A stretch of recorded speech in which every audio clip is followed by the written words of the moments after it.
ایک شخص نے نا ایک بندے سے قرض مانگا. اس نے کہا مجھے قرضہ دو. وہ کہنے لگا کہ کتنا قرضہ؟ اس نے کہا 1000 دینار. دینار سونے کا ہوتا تھا، درہم چاندی کا ہوتا تھا. 1000 دینار چاہیے. اس نے کہا کوئی گواہ ہے تیرے پاس؟ غریب کا گواہ بھی کوئی نہیں بنتا. کبھی الجھ جائے نا کو بندہ تو کئی اپنے بھی کہہ دیتے ہیں کہ ہم اس کے قول فعل کے ذمہ دار نہیں ہیں. ایک غریب آدمی کو قرض کی ضرورت پڑ گئی، 1000 دینار چاہیے. میں کہہ چکا ہوں کہ درہم چاندی کا ہوتا تھا، دینار سونے کا. 1000 دینار لینا ہے. جس بندے سے اس نے کہا، اگرچہ وہ نیک بندہ تھا، اس نے کہا یار 1000 دینار دے دو. تو کہنے لگا کوئی گواہ ہے تیرے پاس؟ وہ کہنے لگا غریبوں کا گواہ کون ہوتا ہے؟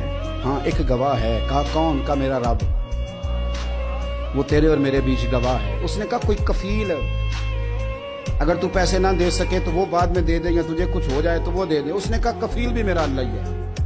میرے پاس اگر ہے تو رب کریم کا نام ہے، اگر اعتماد کر سکتا ہے تو کر لے. بندہ نیک تھا، اس نے کہا رب کے نام پہ، رب کی کفالت پہ، اللہ کو گواہ بنا کے میں تیار ہوں تجھے 1000 دینے. اس نے 1000 دینار دے دیا. وقت واپسی کا طے ہو گیا. وہ چلا گیا پیسے لے کے. اس نے پوری محنت کی کہ میں نے وقت پہ پیسے لوٹانے.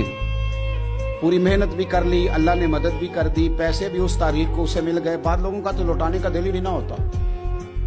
فرمایا حدیث پاک میں کہ تو لوٹانے کا ارادہ کر، رب تیری مدد بھی فرمائے گا. لیکن یہاں بہت سارے لوگ کہتے ہیں خیر ہے، ارادہ ہی نہیں. تو پھر جس طرح کا بندے کا گمان ہو، رب بھی اسی طرح کا معاملہ فرماتا ہے. اس نے پیسے جمع بھی کر لیے اور واپس دینے کو تیار بھی ہو گیا. لیکن رستہ بحری جہاز کا تھا، کشتی کا تھا، دریا کے راستے واپس آنا تھا. اب وہ جب آ گیا دریا کے کنارے تو بڑی کوشش کی، پر وہاں اسے کوئی کشتی نہیں ملی.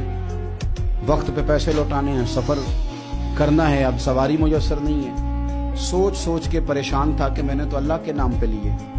اچانک دل میں ایک تجویز آئی. اس نے ایک لکڑی لی، لکڑی کو اندر سے کھولا، 1000 دینار اس میں بھرا. بخاری پڑھ رہا ہوں. اور ساتھ ایک خط بھی لکھا کہ یار میں پیسے پہنچانا چاہتا تھا پر مجھے کوئی چیز نہیں ملی دریا کے اس پار آنے کی. اللہ کے نام پر تیری طرف روانہ کر رہا ہوں. اور یہ کہہ کہ وہ لکڑی دریا میں رکھ دی. وہ لکڑی ڈوب گئی ہے. واپس آ گیا. وہ جس نے پیسے لینے تھے وہ عین مقررہ وقت پر دریا کنارے آیا. صبح سے سر شام تک اس نے انتظار کیا. دل ڈھلنے لگا تو دل میں خیال آ گیا کہ یار نہیں، اس نے دینے ہی نہیں، جھوٹا وعدہ کر گیا، پہنچا ہی نہیں وقت پہ. اب جب واپس لوٹنے لگا تو اچانک دریا میں ایک لکڑی تیرتی ہوئی دکھائی دی. کہنے لگا لے جاتا ہوں، شام کو روٹیاں پکانے کے کام آئے گی، ایندھن بنا کے جلا لوں گا، ہنڈیا پک جائے گی. لکڑی اٹھا کے جلانے کے لیے گھر لایا. گمان تھا کہ وہ نہیں آیا وعدہ کر کے. اللہ کو کفیل اور وکیل بنا کے اور گواہ بنا کے پھر بھی نہیں آیا. لکڑی لے کے گھر گیا. بخاری ہے. اور جب اس کو چیرا نہ کہ میں اس کی آگ جلاؤں گا، کھولا تو اندر سے 1000 دینار بھی نکل آیا، خط بھی نکل آیا. اب ذرا سمجھنا، اس کے دل میں بات کس نے ڈالی کہ تو لکڑی میں پیسے ڈال دے؟ اللہ نے. اس بندے کو مقررہ وقت پہ کنارے بھیجا کس نے؟ لکڑی صرف اسی کے ہاتھ آئی تو یہ بندوبست کیا کس نے؟ اللہ نے. گھر جا کے چیری تو پیسے بحفاظت اس تک پہنچائے کس نے؟ تو پھر ہمیں بھی توجہ اللہ کی جانب بھی کرنی چاہیے. ہمارے پہ دل کی توجہ رب کی طرف ہی ہونی چاہیے نا. ہمیں ادھر ادھر جانے کی، دیکھنے کی، بندوں پر غور کرنے کی ضرورت کیا ہے؟ وہ پیسے پہنچ گئے. یہ وہاں اپنی جگہ پہ پریشان تھا. اس نے 1000 دینار اور جمع کیا. پھر دوبارہ ایک دن دریا کنارے آیا، کشتی مل گئی. بیٹھ کے اپنے اس بھائی کے پاس آیا. کہنے لگا دیکھنا مجھ پر بدگمان نہ ہونا، پیسے اس تاریخ کو بھی جمع کر لیے تھے.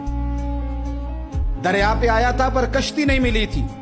پھر میں نے نا لکڑی میں ڈال کے خط ڈال کے تیری طرف بھیج بھی دیے تھے، لیکن آج میں پھر لے کے آ گیا ہوں. وہ کہنے لگا خوش ہو جا، جس رب کو تو نے میرا اور اپنا گواہ بنایا تھا اس رب نے میرے تک پہنچا بھی دیے ہیں.